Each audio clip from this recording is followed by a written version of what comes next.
આ દીકરો અસલ ભક્ત કહેવાય। પછી આ તો 4 દાડા કોમ ના થયું એટલે કે મેલો માતા બદલી નાખો એનો। હવે માણસો બદલે ને માતાએ બદલી નાખે। અરે આ ના થાય એમ। આખી જગતની માતાઓ જગતના ભુવા ફરી ફરીને આવો થયો કશું ઉદ્ધાર થયો? હા તો અહીંથી તે આવું થવાનું ઓટા ફેરાના આશીર્વાદ।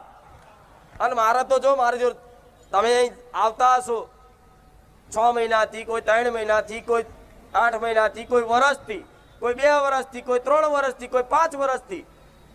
ગાડી તો મારી 7 વર્ષથી ચાલે છે, પણ વધુમાં વધુ 5 વર્ષથી, 3 વર્ષથી, 2 વર્ષથી, 1 વર્ષથી, 6 મહિના, 3 મહિના, 5 રવિવાર આવો છો ને તમે, તો તમને ક્યાં એવું લાગે છે કે માતાજીને ભાવિક ભક્તો જોડે કઈ સ્વાર્થ છે? સાચું કહેજો। ખાલી ખાલી નહીં ને? ખાલી ખાલી નહીં।